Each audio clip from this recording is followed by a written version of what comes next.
Number 1. Paris Bennett. The real-life story of Paris Bennett is as horrifying today as it was 14 years ago when Bennett brutally killed his 4-year-old sister after raping her.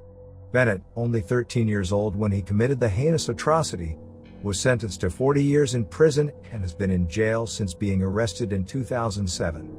How did a seemingly normal-looking boy end up killing his sister in such a brutal manner at such a young age? That question continues to confuse everyone even today. Your sister Ella was just a young girl, obviously. What were your feelings towards her as her brother, her older brother? We could sit here and talk all day about my feelings for my sister. A description of my feelings isn't something that I can give you in the brief time that we have together, because I loved her. I loved her with every fiber of my being. But you say that in the present tense? Yes. I mean, she's dead because you killed her? Yes. But you love her? Yes, I do. Do you think you understand what love is? I mean, are you capable? I don't really know how to answer that question. And I'm not saying that to be difficult or stubborn, but it's not simple, so I can't just point at something and say, okay, that's love. I recognize it easily, and I feel that. Why did you have such anger towards your mother? I spent a lot of time feeling alone as a child. A lot of time feeling left out, not only by my peers, but also by my own family. But you had done this specifically in the end? Yes. To cause your mother maximum pain.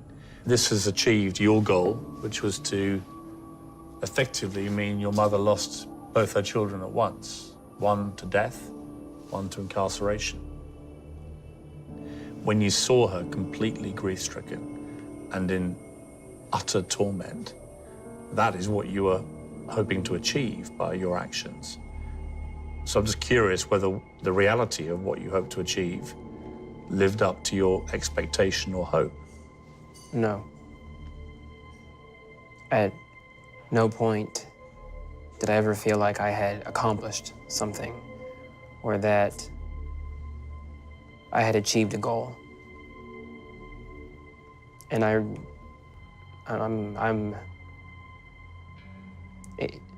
one of the reasons why it's so hard for me to talk about how I felt at that time is because I'm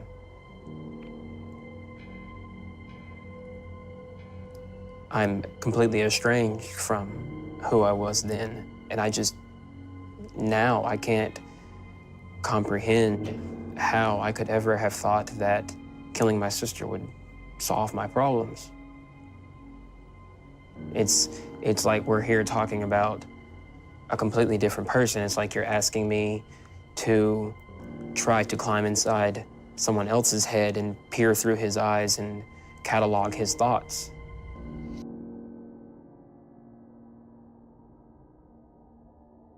Number 2, Robert. Just pay attention to how this psychopath is extremely charismatic and manipulative.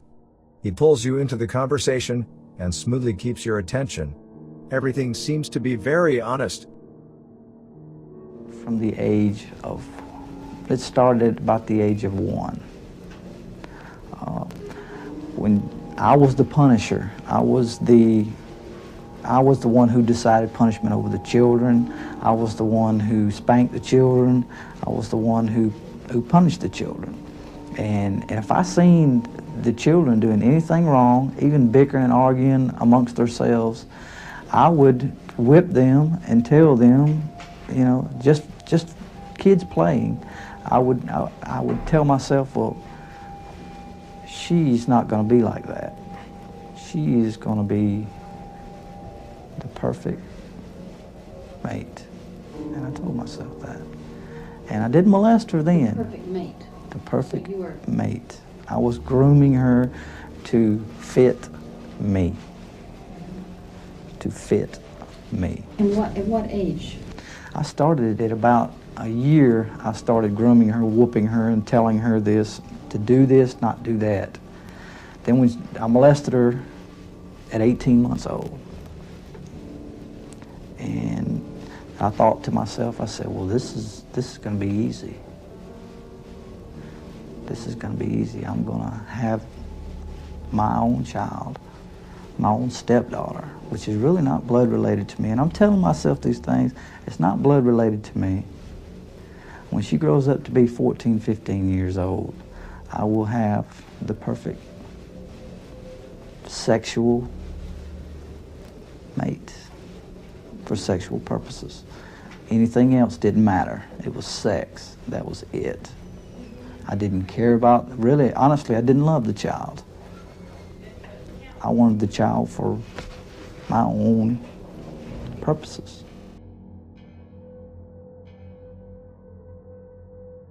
Number 3, Susan Atkins. Susan Atkins was an American convicted murderer who was a member of Charles Manson's circle.